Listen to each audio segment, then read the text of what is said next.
Good morning and Jai Bharat to all my dear student. તો lecture number 11 ની અંદર આજે આપણે ચેપ્ટર નંબર 2 ના એક્ઝામ્પલ સોલ્વ કરશું. એક્ઝામ્પલ સોલ્વ કરવાનો લેક્ચર જો એ પહેલા તમને બધા થિયરીના કન્સેપ્ટ ખબર હોવી જોઈએ. એટલે આ લેક્ચર જો એ પહેલા ચેપ્ટર નંબર 2 ની અંદર કેટલા કન્સેપ્ટ છે એ કન્સેપ્ટ લિસ્ટ અને બધા સૂત્ર જે છે એનું આખું લિસ્ટ તૈયાર રાખજો અને પછી આ એક્ઝામ્પલ સોલ્વ કરવાનો પ્રયત્ન કરજો. થોડાક એક્ઝામ્પલ આની અંદર ડિફિકલ્ટ હશે. દરેક એક્ઝામ્પલ 2 વખત સોલ્વ કરવાનું.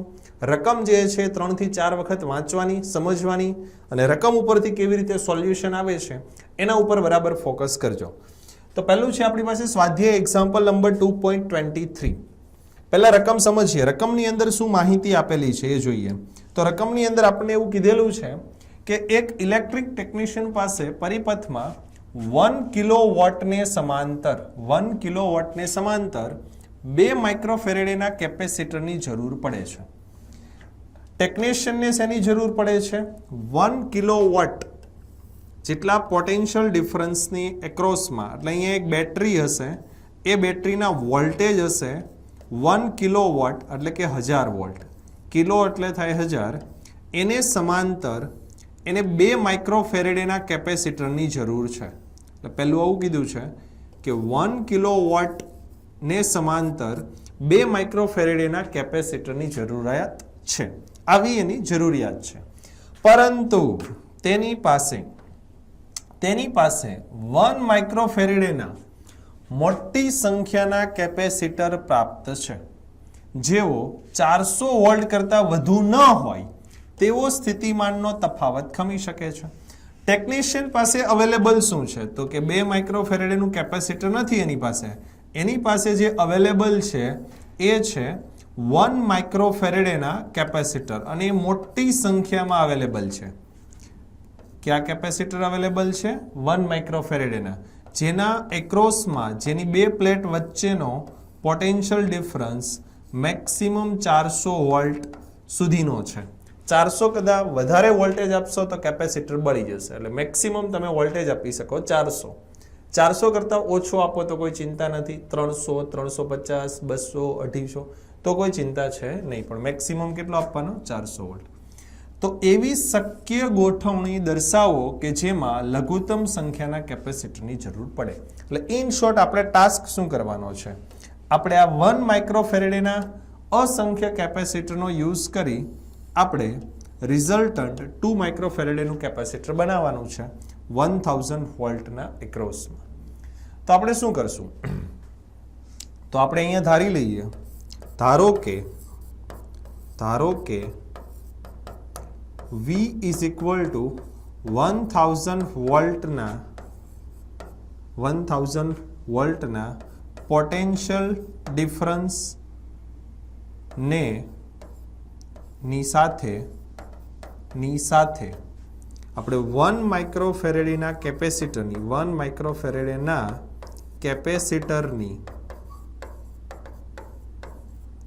n હારને અથવા તો 1 માઇક્રોફેરેડેના n હારને સિમ્પલ લેંગ્વેજમાં લખીએ તો તમને થોડુંક ખબર પડશે. ચાલો પહેલા આપણે અહીંયા જોઈ લઈએ, પછી એ લખીએ સોલ્યુશનની અંદર, જેથી તમને ખ્યાલ આવે, નકર ખબર નહીં પડે. તો આપણે 2 માઇક્રોફેરેડેનું કેપેસિટર બનાવવાનું છે 1 માઇક્રોફેરેડેના અસંખ્ય કેપેસિટરને જોડી. તો પહેલું કામ આપણે શું કરશું કે 1 માઇક્રોફેરેડેના આપણે ધારો કે કોઈ n જેટલા કેપેસિટરો શ્રેણીમાં જોડીએ. 1 માઇક્રોફેરેડેના હું અહીંયા એક્ઝામ્પલ તમને સમજાવું છું. 1 માઇક્રોફેરેડેના ધારો કે તમે 2 કેપેસિટર શ્રેણીમાં જોડો. કેટલા કેપેસિટર શ્રેણીમાં જોડો?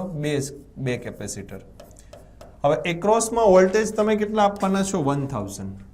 તો જો આના એક્રોસમાં તમે 1000 વોલ્ટેજ આપશો તો અહીંયા 500 આવશે અને અહીંયા 500 આવશે.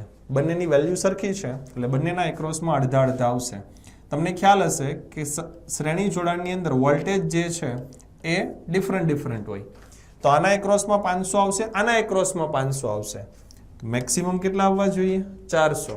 તો તમે 2 કેપેસિટર જોડી શકો નહીં. ધારો કે હું અહીંયા ત્રીજું કેપેસિટર એડ કરી દઉં. તો હવે 1000ના કેટલા ભાગ થશે? 3 ભાગ થશે. તો 1000ના તમે 3 ભાગ કરશો તો 333, 333, 333. તો એ ચાલશે. ખ્યાલ આવે છે? તો અહીંયા તમે લઘુત્તમ કેટલા કેપેસિટર જોડી શકો? 3. આપણે લઘુત્તમ સંખ્યાના કેપેસિટર જે છે એ જોવાના છે, રાઈટ?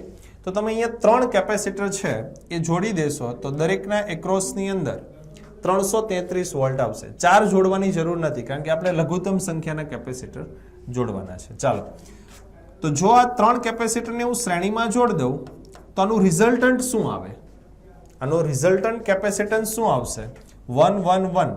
તો એના 3 ભાગ પડશે. તો એક હાર જે આપણે આ હાર બનાવી એનું રિઝલ્ટન્ટ કેપેસિટર જોઈએ આપણે શ્રેણીમાં, તો એનું રિઝલ્ટન્ટ કેપેસિટર શું આવશે?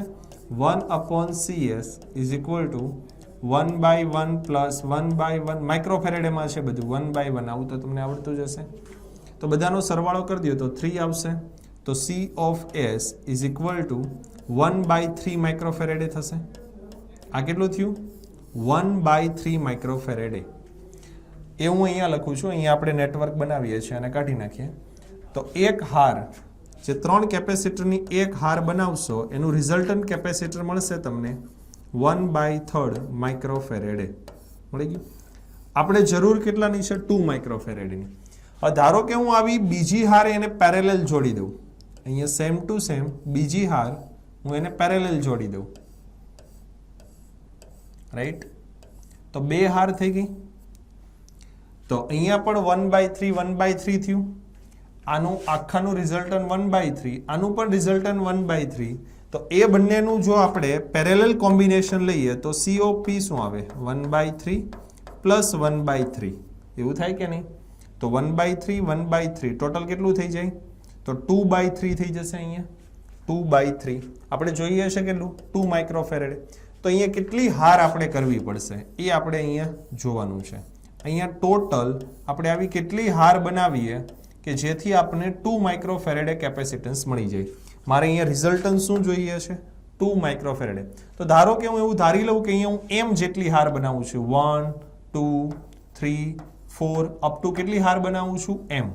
એ m હારનું રિઝલ્ટન્ટ મારે જોઈએ છે 2 માઇક્રોફેરેડે.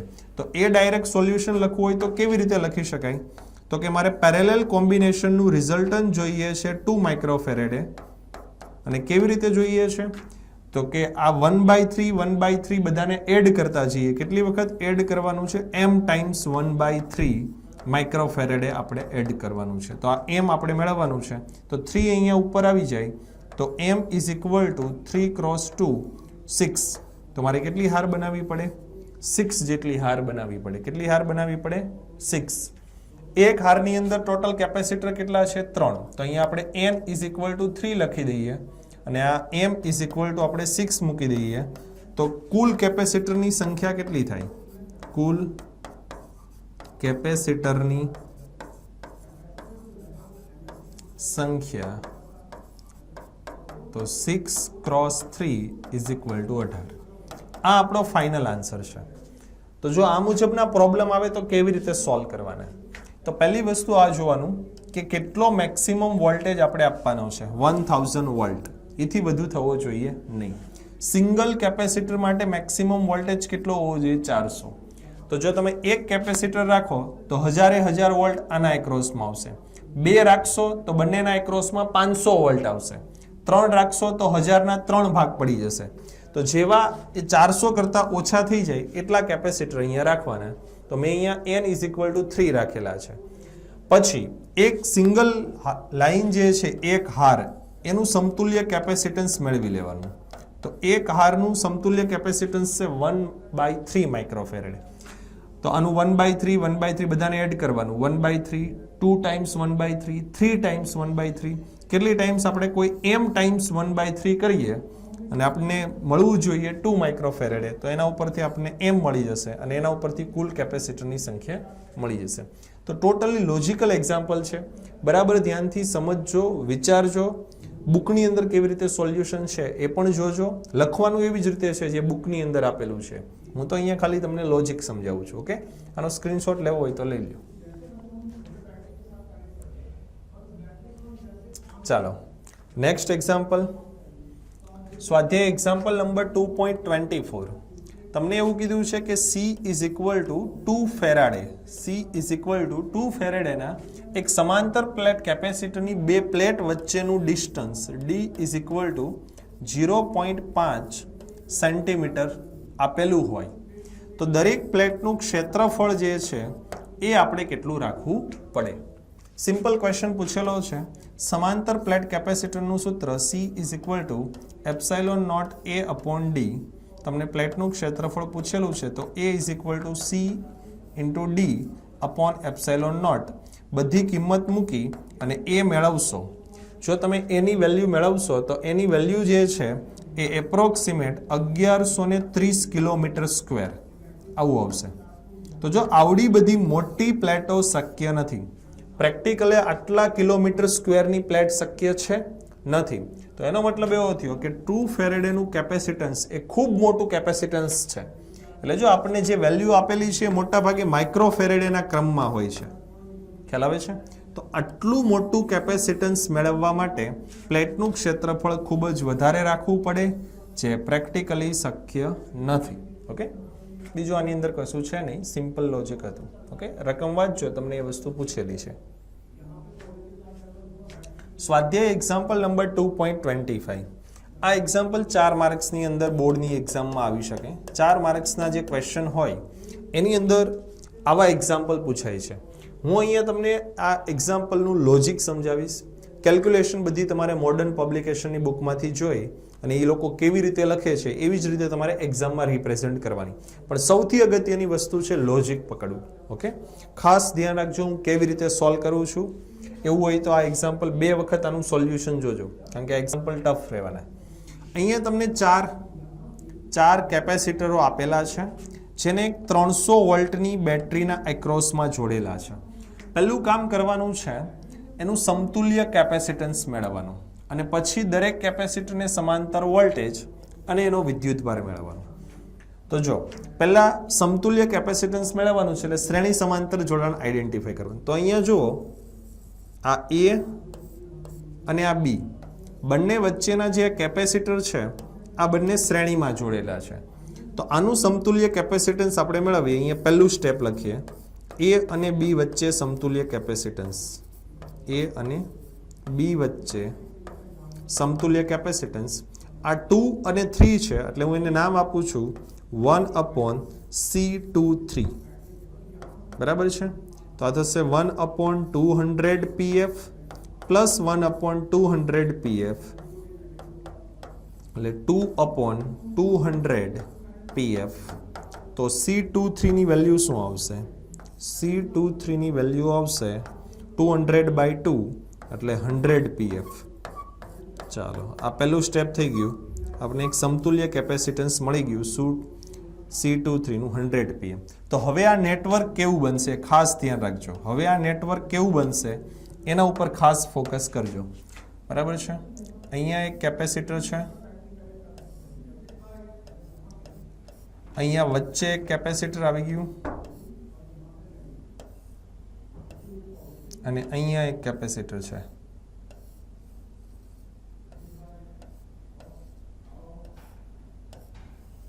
તો હવે આ નેટવર્ક આવું બની જશે. અહીંયા આવી ગયું C23, અહીંયા છે આપણું C1 અને અહીંયા છે આપણું C4 અને અહીંયા છે બેટરીના વોલ્ટેજ. બરાબર છે? તો અહીંયા હવે 3 કેપેસિટર બાકી રહ્યા. હવે જુઓ ધ્યાનથી, તો C23 અને C1 આ બંને જે છે સમાંતર જોડેલા છે. તો એના માટે આપણે સમતુલ્ય કેપેસિટન્સ મેળવીએ, જેને આપણે લખશું C123. એની અંદર C1 અને C23 બંને જે છે એ સમાંતર જોડેલા છે. તો C23 ની વેલ્યુ 100 છે, C1 ની વેલ્યુ પણ 100 છે. તો 100 PF plus 100 PF is equal two 200 PF. ખ્યાલ આવે છે? That is C123. તો આ સેકન્ડ સ્ટેપ થઈ ગયું. તો હવે સર્કિટ કેવી બની જશે એના ઉપર ફોકસ કરીએ. તો અહીંયા હવે એક જ કેપેસિટર આવી જશે, દેટ ઇઝ C123. અહીંયા 300 વોટનો સપ્લાય અને અહીંયા C4. અહીંયા આવી જશે C4, આ પ્લસ આ માઇનસ આ 300 વોલ્ટ. હવે જુઓ આ બંને જે કેપેસિટર છે એ શ્રેણીમાં જોડેલા છે કારણ કે અહીંયાથી લાઈન સ્ટાર્ટ થઈ છે. આ એક કેપેસિટર અને એની સાથે આ ડાયરેક્ટ બીજું કેપેસિટર. તો આ બંને કેવા જોડેલા છે? શ્રેણીમાં જોડેલા છે. તો એનું સમતુલ્ય કેપેસિટન્સ આપણે મેળવીએ તો એને નામ આપણે આપી દઈએ C ડેશ. બરાબર છે? C dash 1/C dash is equal two 1/C4 plus 1/C123. C4 ની વેલ્યુ કેટલી છે? C4 ની વેલ્યુ છે 100 pf અને આ છે 200 pf. એટલે 1/100 પ્લસ 1/200. સાદું રૂપ આપશો તો final C dash is equal two 200/3 pf આવશે. 200 લસા થઈ જશે. અહીંયા 2 ઘટે 2 ને 1 3 રાઈટ. તો આ મળી ગયું તમને સમતુલ્ય કેપેસિટન્સ C ડેશ. તો આ રીતની પ્રોસિજર તમારે ફોલો કરવાની છે સમતુલ્ય કેપેસિટન્સ મેળવવા માટે. તમને ખબર પડવી જોઈએ કેપેસિટરો શ્રેણીમાં જોડેલા છે કે કેપેસિટર સમાંતર જોડેલા છે. હવે એવું પૂછેલું છે દરેક કેપેસિટરને સમાંતર વોલ્ટેજ અને તેના પરનો વિદ્યુતભાર શોધો. તો પહેલી પ્રોસિજર આપણે કરશું એ કેપેસિટર ઉપરનો વિદ્યુતભાર મેળવવાની. રાઈટ. જો આનું પણ હજી આપણે રિઝલ્ટન્ટ અહીંયા બનાવી દઈએ તો અહીંયા એક સિંગલ કેપેસિટર જ રહ્યું કે નહીં C ડેશ જે આપણને મળ્યું છે 200/3 અને એની સાથે અહીંયા આપણે 300 વોલ્ટની બેટરી જોડેલી છે. અહીંયા 300 વોલ્ટની બેટરી જોડેલી છે પ્લસ માઇનસ 300 વોલ્ટ. આની વેલ્યુ આપણને મળી ગઈ 200/3. હવે જે આ બેટરી અહીંયા ચાર્જ આપે છે એ તો ફિક્સ રહેશે. જે રિઝલ્ટન્ટ કેપેસિટર છે એ મુજબ બેટરી આને અહીંયા ચાર્જ આપશે ટોટલ. એથી વધુ ચાર્જ આપી શકે નહીં. તો વિદ્યુતભાર મેળવવા માટેની પ્રોસિજર ઊંધી કરવાની કે ભાઈ અહીંયા ટોટલ કેટલો Q ડેશ ચાર્જ આવશે બેટરી વડે. તો Q dash is equal to C dash into V. તો C ડેશની વેલ્યુ કેટલી છે? 200/3 માઇક્રોફેરેડે. માઇક્રો એટલે 10⁻⁻6 અને વોલ્ટેજ આપેલા છે તમે 300. વોલ્ટેજ કેટલા આપેલા છે? 300. તો અહીંયા 100 તો આ કેટલું થશે? 2 × 10⁻8 કુલમ. કેટલો ચાર્જ? ટોટલ ચાર્જ કેટલો આવશે? 2 × 10⁻8 કુલમ. આના ઉપર જે આ ટોટલ ચાર્જ આવશે એ આવશે 2 × 10⁻8 કુલમ. પણ એ ટોટલ ચાર્જ એ આ બે કેપેસિટર ઉપર છે કે નહીં? એક આની ઉપર અને એક આની ઉપર. હવે ધ્યાનથી જુઓ આ બંને કેપેસિટર શ્રેણીમાં જોડેલા છે. આ બંને કેપેસિટર કેવા જોડેલા છે? શ્રેણીમાં. તો આના ઉપર જે ચાર્જ હોય એને હું લખું છું Q123 અને આના ઉપરનો જે ચાર્જ હોય એને આપણે લખીએ Q4. શ્રેણી જોડાણમાં બંને કેપેસિટર ઉપરનો ચાર્જ વિદ્યુતભાર એક સરખો હોય તો વિદ્યુતભાર છે 2 × 10⁻8 કુલમ. આ બંને ઉપર વિદ્યુતભાર સરખો હોય. હું અડધો નથી બોલતો, હું એવું બોલું છું કે બંને પર વિદ્યુતભાર એક સમાન હોય. તો એના ઉપરથી તમે અહીંયા લખી શકો કે Q123 અને Q4 આ બંને ઉપરનો વિદ્યુતભાર એક સરખો હશે અને એ વિદ્યુતભાર કેટલો હશે? તો કે 2 × 10⁻8 કુલમ. પણ અહીંયા તમારે કારણ લખવાનું કે બંને કેપેસિટર શ્રેણીમાં જોડેલા હોવાથી. બંને કેપેસિટર શ્રેણીમાં જોડેલા હોવાથી આ બંને ઉપરનો વિદ્યુતભાર એક સરખો આવશે. તો જો તમને C4 ઉપરનો વિદ્યુતભાર મળી ગયો, વિદ્યુતભાર મળી જાય પછી વિદ્યુત સ્થિતિમાનનો તફાવત તો ઇઝીલી મળી જાય. V4 is equal two Q4/C4. અહીંયા બંનેની વેલ્યુ મૂકી અને વિદ્યુતભાર તમારે મેળવી લેવાનો. વિદ્યુત સ્થિતિમાનનો તફાવત જાતે મેળવી લેવાનો. સ્થિતિમાન મેળવવું ઇઝી છે. ખાલી વિદ્યુતભાર મળી જશે તો સ્થિતિમાન તો ઇઝીલી મળી જશે Q4/C4. ચાલો અહીંયા સુધી આવી ગયા. હવે વાત કરીએ Q123 ની. તો Q123 આ જે કેપેસિટર છે એ તો આ બંનેનું કોમ્બિનેશન હતું કે નહીં? C4 C1 અને C23 આનું કોમ્બિનેશન હતું કે નહીં આ કેપેસિટર? તો જો આ બંને પેરેલલમાં કનેક્ટેડ છે, આ અને આ બંને સમાંતર જોડેલા છે. આની વેલ્યુ છે 100 અને આની વેલ્યુ પણ છે 100 pf. ઇન શોર્ટ બંનેની વેલ્યુ સરખી છે. જો એક સરખી વેલ્યુ ધરાવતા બે કેપેસિટરને સમાંતર જોડેલા હોય તો બંને ઉપર વિદ્યુતભાર અડધો ડિવાઈડ થશે. બંને પર વિદ્યુતભાર શું થાય? અડધો. જો શબ્દો ઉપર ધ્યાન આપજો, શ્રેણીમાં જોડેલા હોય તો દરેક કેપેસિટર ઉપર વિદ્યુતભાર એક સરખો આવે, અડધો ન થાય, એક સરખો જ હોય, 2 × 10⁻⁸ કુલ.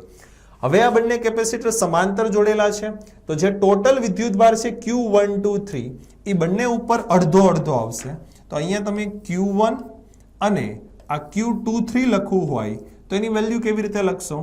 એ વેલ્યુ આપણે કઈ જગ્યાએ લખશું? અહીંયા લખી દઈએ. ચાલો તો અહીંયા લખી દઈએ આ Q1 અને Q2 3 એના ઉપરનો વિદ્યુતભાર આ જે 1 2 3 પર છે એના કરતા અડધો ડિવાઇડેડ બાય 2.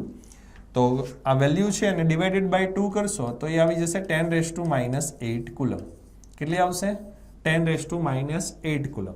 તો જો તમને Q1 પરનો પણ વિદ્યુતભાર મળી ગયો તો એક Q1 પરનો વિદ્યુતભાર મળી ગયો, Q4 પરનો મળી ગયો. હવે આ 2 3 ની વાત કરીએ. આ 2 3 તો આ Q2 3 જે છે એ કોનું કોમ્બિનેશન છે? એ આ બંનેના શ્રેણી જોડાણનું કોમ્બિનેશન છે. Q2 3 બરાબર છે. મેં કીધું તું શ્રેણી જોડાણમાં વિદ્યુતભાર એક સમાન હોય. શ્રેણી જોડાણમાં વિદ્યુતભાર કેવો હોય? એક સમાન. તો આ Q2 અને Q3 પરનો વિદ્યુતભાર કેટલો આવશે? એક્ઝેક્ટલી Q2 3 પર જેટલો છે એટલો. તો Q2 3 પર છે 10⁻⁸ કુલમ, તો અહીંયા આવશે 10⁻⁸ કુલમ. તો જો દરેક કેપેસિટર ઉપરનો વિદ્યુતભાર મળી ગયો, ધ્યાનથી જુઓ, આ 1 ઉપર, આ 2 3 અને આ 4 દરેક પરનો વિદ્યુતભાર મળી ગયો. હવે મેળવવાનો છે પોટેન્શિયલ ડિફરન્સ. તો V4 મળી ગયું છે. હવે આપણે મેળવવાનો પ્રયત્ન કરીએ તો અહીંયા જે છે 300 વોલ્ટ હશે. આ આખી લાઈન જે છે તે અહીંયા +300 છે એટલે અહીંયા આખી લાઈન ઉપર +300 વોલ્ટ હશે. અહીંયા C4 જે છે એના એક્રોસમાં આપણે અહીંયા વોલ્ટેજ લખીએ તો અહીંયા મેળવી લઈએ, એની જરૂર પડશે 2 × 10⁻⁸ કુલમ અને 100 pF. C4 ની વેલ્યુ છે 100 pF. P એટલે 10⁻12, એમાંથી 2 ઓછા એટલે અહીંયા 10⁻10. તો અહીંયા વોલ્ટેજ આવશે 200 વોલ્ટ. વોલ્ટેજ કેટલા આવશે? 200. તો C4 ના એક્રોસમાં વોલ્ટેજ ડિફરન્સ 200 છે. આ વસ્તુ ખાસ સમજવાનો પ્રયત્ન કરજો. અહીંયા 300 વોલ્ટ હોય અને અહીંયા 0 હોય એટલે આ પોટેન્શિયલ ડિફરન્સ થયો. તો જો હું અહીંયા 0 વોલ્ટ લખું તો અહીંયા મારે કેટલા લખવા પડે? 200. શું કામ? કારણ કે આના એક્રોસમાં પોટેન્શિયલ ડિફરન્સ છે 200. તો જો અહીંયા 0 હોય તો અહીંયા 200 હોય. તો આ આખી લાઈન ઉપર વોલ્ટેજ હશે 200 અને આ આખી લાઈન ઉપર વોલ્ટેજ હશે 300. રાઈટ?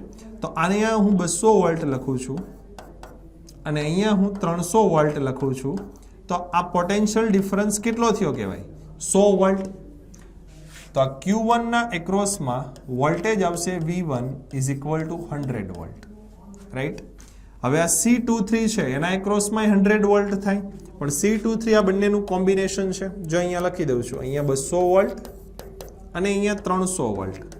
તો આના એક્રોસમાં ટોટલ વોલ્ટેજ ડિફરન્સ થયો 100. બંને કેપેસિટરોની વેલ્યુ સરખી છે તો આના એક્રોસમાં વોલ્ટેજ હશે 50 પોટેન્શિયલ ડિફરન્સ અને આના એક્રોસમાં પણ હશે 50. તો અહીંયા તમે લખી શકો V2 and V3 that is 50 volt. તો થઈ ગયું V1 V2 V3 and V4. ખ્યાલ આવે છે? તો બરાબર લોજિક પકડજો. જો લોજિક નહીં પકડાય, વોલ્ટેજ કેવી રીતે ડિવાઈડ થાય છે એ નહીં ખબર પડે તો એક્ઝામ્પલ સોલ્વ કરવા ટફ છે. મિનિમમ 2 થી 3 વખત આ એક્ઝામ્પલ સોલ્વ કરજો તો જ તમને એક્ઝામ્પલ આવડશે. એવું નહીં હોય કે પહેલી વખત જો અને આવડી જાય. બરાબર છે? બેટરી કનેક્ટ કરો તો બેટરી જ્યાં કનેક્ટેડ હોય ત્યાં ડાયરેક્ટ 300 વોલ્ટ હોય અહીંયા સુધી. ખ્યાલ આવે છે?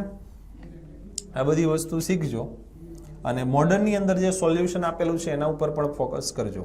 ન ખબર પડે તો 2 વખત સોલ્યુશન જોજો. સ્ક્રીનશોટ લઈ લો.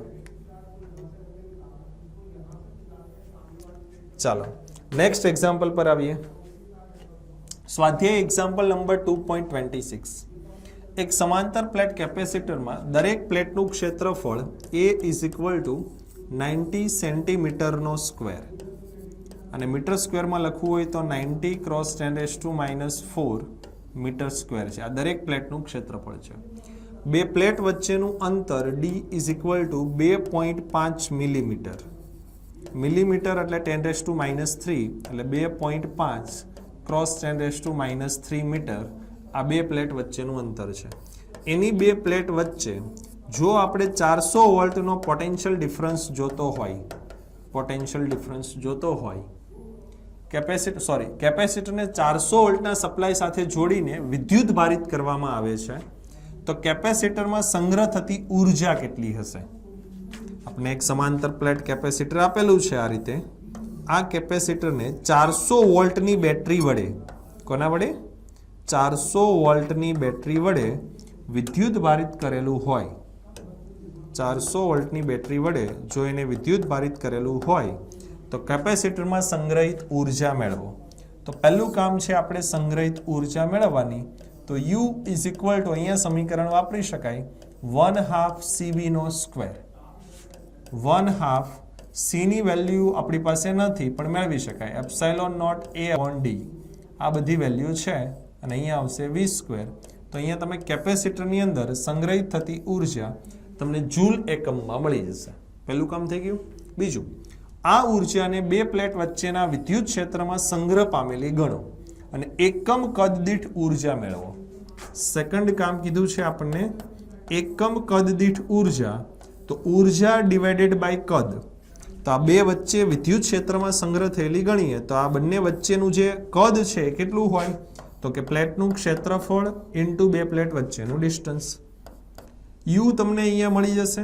A અને D આપેલા છે તો એકમ કદ દીઠ ઉર્જા મળી જશે. આ A અને D આપેલા છે, ઉર્જા ત્યાં મળી જશે. આ પરથી U અને વિદ્યુત ક્ષેત્રના માન વચ્ચેનો સંબંધ મેળવો. ત્રીજી વસ્તુ મેળવવાની છે. તો આ U ઇઝ ઇક્વલ ટુ, આની હું લખી શકું, ધેટ ઇઝ 1/2 CV², આવું લખી શકાય, ના છેદમાં A ઇન્ટુ D. રાઈટ. આને થોડુંક સિમ્પ્લિફાય કરીએ તો 1/2 એઝ ઇટ ઇઝ, C ની જગ્યા ઉપર લખીએ ε0A/d, અહીંયા આવશે V² અને એના છેદમાં A ઇન્ટુ D તો છે જ, એને અલગ પેનથી લખીએ એટલે તમને ખ્યાલ આવે. આ A ઇન્ટુ D તો છેદમાં હતા જ, બરાબર છે. કંઈ કર્યું નથી, ખાલી C ની વેલ્યુ મૂકી, બાકી એઝ ઇટ ઇઝ છે. તો આ A કેન્સલ, અહીંયા D ઇન્ટુ D એટલે D² થઈ જશે. તો હવે સમીકરણ કેવું બનશે? 1/2 ε0 અહીંયા V² અને છેદમાં આવશે D². બરાબર છે. અહીંયા તમારે અલગ અલગ બંનેના સ્ક્વેર ના લખવા હોય તો તમે કોમન સ્ક્વેર બી લખી શકો કે V/d નો હોલ સ્ક્વેર, આવું બી લખી શકાય. હવે તમને ઇલેક્ટ્રિકલ ફિલ્ડ માટેનું સૂત્ર ખ્યાલ હશે. Electrical field is equal two V is equal two electrical field into distance, આવું ખબર હશે. તો આના ઉપરથી E ઇઝ ઇક્વલ ટુ શું લખી શકાય? V/d. તો હું અહીંયા E² લખી શકું. તો ફાઇનલી મને કેવું સૂત્ર મળશે? 1/2 ε0 E². આવું એક સૂત્ર મળશે, 1/2 ε0 E². તો આ થઈ ગયો બંને વચ્ચેનો સંબંધ. સૂત્ર આવડતા હોય તો આ એક્ઝામ્પલ આવડી જાય, એની અંદર કોઈ મોટું રોકેટ સાયન્સ નથી. ચાલો નેક્સ્ટ એક્ઝામ્પલ પર આવીએ. 2.28. એવું દર્શાવો કે સમાંતર પ્લેટ કેપેસિટરની દરેક પ્લેટ ઉપર લાગતું બળ 1/2 Q ઇન્ટુ E છે. જ્યાં Q એ કેપેસિટર પરનો વિદ્યુત ભાર છે અને E એ બે પ્લેટ વચ્ચેના વિદ્યુત ક્ષેત્રનું મૂલ્ય છે. અને આ અવયવ 1/2 કેવી રીતે આવે છે એ પણ આપણે સમજાવવાનું. તો પહેલા આપણે વાત કરીએ સમાંતર પ્લેટ કેપેસિટરની. આપણને ખ્યાલ છે કે સમાંતર પ્લેટ કેપેસિટરની અંદર બે પ્લેટ હોય. એક પ્લેટ ઉપર આપણે +Q વિદ્યુત ભાર લઈએ તો બીજી પ્લેટ ઉપર -Q વિદ્યુત ભાર. અહીંયા +Q વિદ્યુત ભાર છે અને બીજી પ્લેટ ઉપર -Q વિદ્યુત ભાર હોય. બંને પ્લેટ વચ્ચે જે ઇલેક્ટ્રિકલ ફિલ્ડ હોય, વિદ્યુત ક્ષેત્ર, એ વિદ્યુત ક્ષેત્ર આપણે આવી રીતે લખતા હોઈએ છીએ E ઇઝ ઇક્વલ ટુ σ/ε0. આ સમાંતર પ્લેટ કેપેસિટર માટે આપણી પાસે માહિતી છે. આપણે શું કરવાનું છે કે કેપેસિટરની દરેક પ્લેટ ઉપર લાગતા બળનું સૂત્ર આ તારવવાનું છે. તો ચાલો આપણે સૂત્ર તારવીએ. તો ધારો કે આપણી પાસે આ એક સમાંતર પ્લેટ કેપેસિટરની એક આ સિંગલ પ્લેટ છે જેના ઉપર હું +Q વિદ્યુત ભાર લઉં છું. આના ઉપર કેટલો વિદ્યુત ભાર લઉં છું? +Q જેટલો. તો આ જે પ્લેટ છે એ કંઈક ઇલેક્ટ્રિકલ ફિલ્ડ પ્રોડ્યુસ કરશે. આ ધન વિદ્યુત ભારિત પ્લેટ છે એટલે વિદ્યુત ક્ષેત્ર પ્લેટથી દૂર તરફની દિશામાં હશે.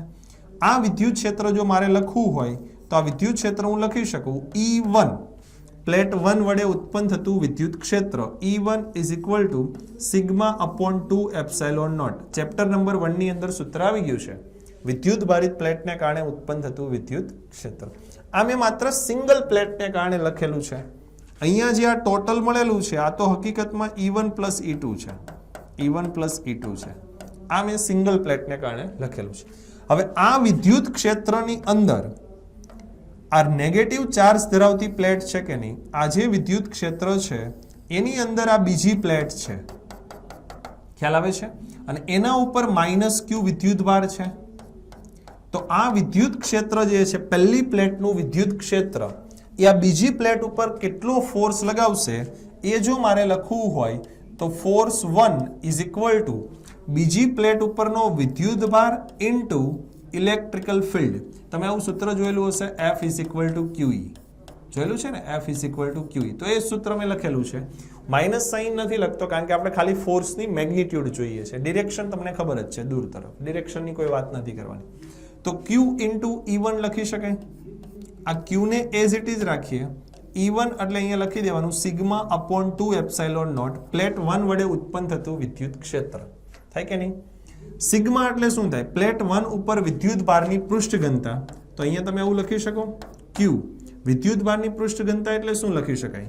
વિદ્યુત ભારની પૃષ્ઠ ઘનતા એટલે ટોટલ વિદ્યુત ભાર Q બાય A, એવું લખી શકાય. ચાલો તો અહીંયા Q બાય A લખીએ તો આ Q અહીંયા A આવી જશે એટલે આ 2 એપ્સાઇલોન નોટ A આવું થશે. Q is equal to E1 એટલે sigma upon 2 epsilon not. Sorry, આપણે એક કામ કરીએ, આપણે E ના પદમાં સૂત્ર જોઈએ છે તો આ લખવાની જરૂર નથી. ચાલો આપણે E ના પદમાં સૂત્ર જોઈએ છે તો Q એઝ ઇટ ઇઝ રાખો. અહીંયા હું લખું છું 1/2 સિગ્મા અપોન એપ્સાઇલોન નોટ. જો તો મેં આ જ લખેલું છે પણ એને અલગ કરી દીધું. તો સિગ્મા અપોન એપ્સાઇલોન નોટ એટલે બંને પ્લેટ વચ્ચેનું ટોટલ વિદ્યુત ક્ષેત્ર થશે જેને મેં E વડે દર્શાવેલું છે. તો ફોર્સ આવી જશે, ફોર્સ 1 આ 1/2 આ Q એઝ ઇટ ઇઝ અને આની જગ્યા ઉપર E. તો માગેલું સૂત્ર આવી ગયું. F1 is equal two 1/2 QE એટલે શું થયું? પ્લેટ 1 વડે આ પ્લેટ 2 પર લાગતું ફોર્સ, આ એનું સૂત્ર 1/2 Q ઇન્ટુ E. હવે આ 1/2 અવયવ શું કામ આવે છે? તો એનું કારણ એ છે કે 1/2 અવયવ એટલા માટે આવે છે કે અહીંયા પ્લેટ 1 વડે ઉત્પન્ન થતું વિદ્યુત ક્ષેત્ર બે પ્લેટ વચ્ચેના કુલ વિદ્યુત ક્ષેત્ર કરતા અડધું છે. બે પ્લેટ વચ્ચેના કુલ વિદ્યુત ક્ષેત્ર કરતા અડધું છે. એટલા માટે આ 1/2 અવયવ આવે છે. જો આ 1/2 ક્યાંથી આવ્યો? આ E1 ના સૂત્ર ઉપરથી આવ્યો કે નહીં? તો અહીંયા જો આ વિદ્યુત ક્ષેત્ર E છે એના કરતા આ વિદ્યુત ક્ષેત્ર કેવું છે? અડધું છે. આ જે છે એ કેવું છે? અડધું છે. એટલા માટે આ 1/2 અવયવ આવે છે. મોડર્ન પબ્લિકેશનની બુકમાં જોશો તો આ સોલ્યુશન લાંબુ હશે, એને એક્સપાન્ડ કરેલું હશે અથવા તો કોઈ બીજી મેથડથી હશે. પણ મેં જે અહીંયા લખેલું છે બોર્ડ ઉપર એ સોલ્યુશન શોર્ટ અને સમજાય એવું છે. તો આનો સ્ક્રીનશોટ લઈ જાઓ.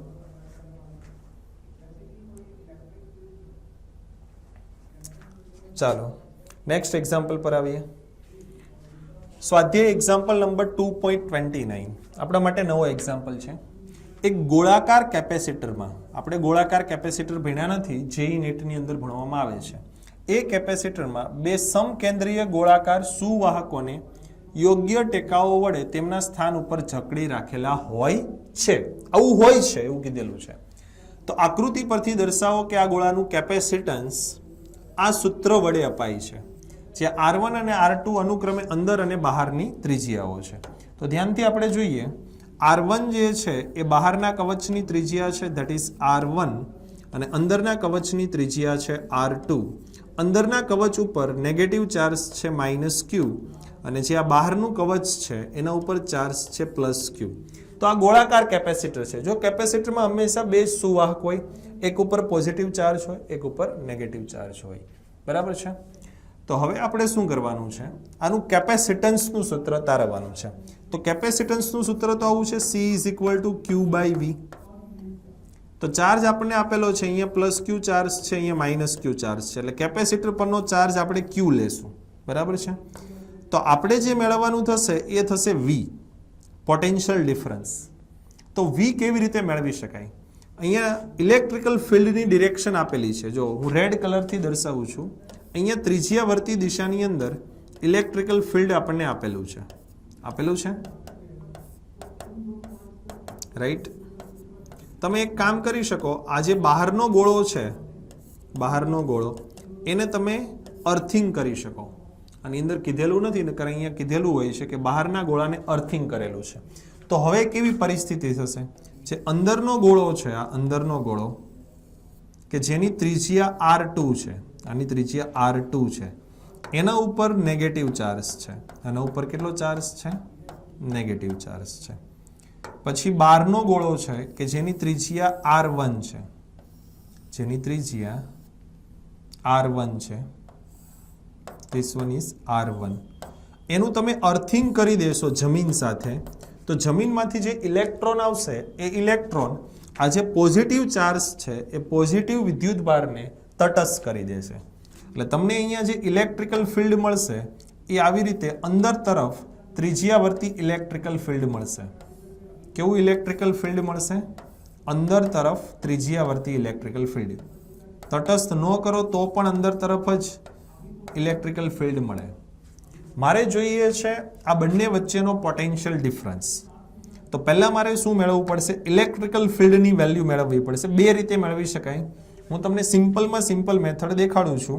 ધારો કે આપણે આ સેન્ટરથી, આ ગોળાકાર કવચના સેન્ટરથી કોઈ R જેટલા ડિસ્ટન્સ ઉપર, અહીંયા R જેટલા ડિસ્ટન્સ ઉપર P બિંદુ પાસે મારે ઇલેક્ટ્રિકલ ફિલ્ડ મેળવવું છે.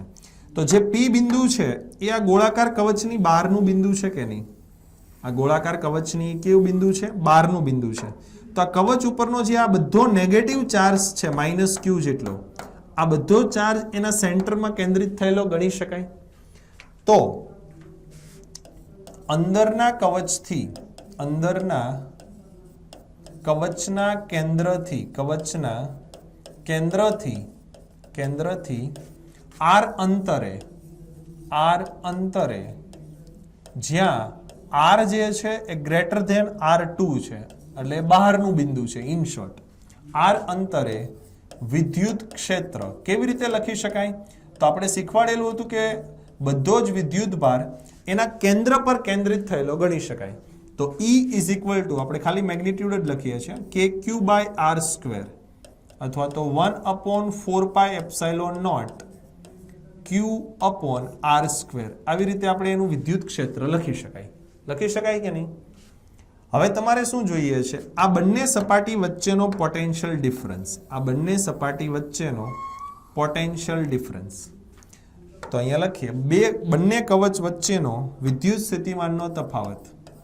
બંને કવચની સપાટી વચ્ચેનો પોટેન્શિયલ ડિફરન્સ V કેવી રીતે મેળવી શકાય? તો કે માઇનસ ઇન્ટિગ્રેશન ઓફ, આપણે ક્યાંથી ક્યાં જવાનું છે? R2 થી R1 સુધી, R2 થી R1 સુધી E.dr. હું હવે આ ડેફિનેશન સમજાવતો નથી.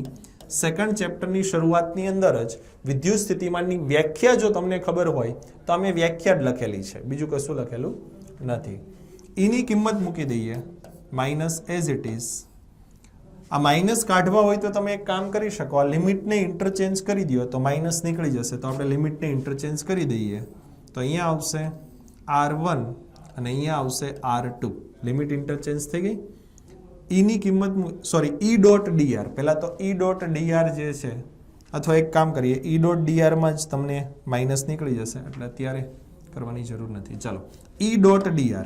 ઇલેક્ટ્રિકલ ફિલ્ડ કઈ દિશામાં છે? ધ્યાનથી જોવો. ઇલેક્ટ્રિકલ ફિલ્ડ આ દિશામાં છે. આપણે એકમ ધન વિદ્યુતભારને કેવી રીતે લઈ જઈએ છીએ? R2 થી, એટલે R2 થી આ R2 થી R1 સુધી આપણે લઈ જઈએ છીએ.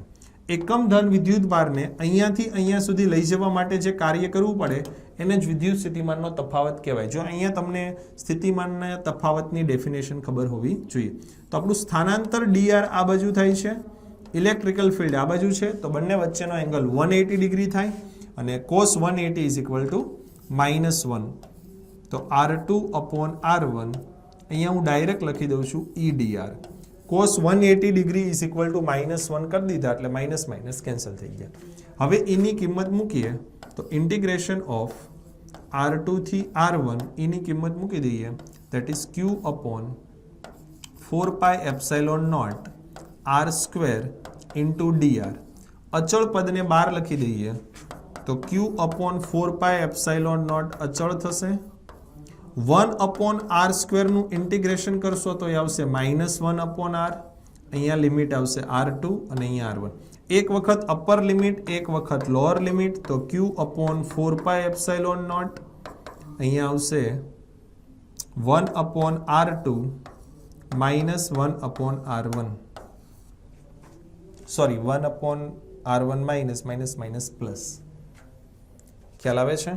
તો Q upon 4 pi epsilon naught 1 upon R2 -1 upon R1. આનું સાદું રૂપ આપી દઈએ તો Q upon 4 pi epsilon naught અંશમાં આવશે R1 minus R2 અને છેદમાં આવશે R1 into R2 નો ગુણાકાર. તો આ તમને પોટેન્શિયલ ડિફરન્સ મળી ગયો. આ તમને શું મળ્યું? Potential difference. આ શું મળી ગયું તમને? પોટેન્શિયલ ડિફરન્સ મળી ગયો. V મળી ગયો. V ની કિંમત અહીંયા મૂકી દો તો ઉપરનું સૂત્ર આવી જશે. જો V ની કિંમત મૂકશો તો Q કેન્સલ થઈ જશે અને અહીંયા આવશે 4 pi epsilon naught R1 minus R2, sorry બંનેનો ગુણાકાર આવે છે, અહીંયા છેદમાં ગુણાકાર છે ને, R1 R2 ના છેદમાં R1 minus R2. તો આપણે એક જ વસ્તુ મેળવવાની હતી V, અને V નું આ સૂત્ર તમને ખબર હોવી જોઈએ. વ્યાખ્યા આવડતી હોય તો આ સૂત્ર આવડે. એકમ ધન વિદ્યુત ભારને એક બિંદુથી બીજા બિંદુ સુધી લઈ જવા માટે કરવું પડતું કાર્ય. તો આ થઈ ગયું 2.29. તો ગોળાકાર કેપેસિટન્સ માટે આ કેપેસિટન્સનું સૂત્ર તમને યાદ રહેવું જોઈએ. શું યાદ રહેવું જોઈએ? ગોળાકાર કેપેસિટન્સનું સૂત્ર. આવી જ રીતે મેળવવાનું હોય છે, બીજું કશું હોતું નથી.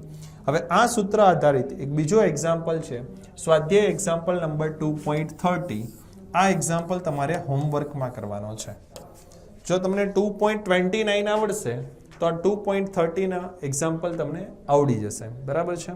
તો આ એક્ઝામ્પલ તમારે જાતે હોમવર્કમાં કરવાનો થશે. તો આજના લેક્ચરની અંદર આટલા એક્ઝામ્પલ રાખીએ છીએ. આ એક્ઝામ્પલ તમારે એક્ઝામ્પલની બુકમાં વ્યવસ્થિત લખી અને સમજવાના છે. Okay, thank you.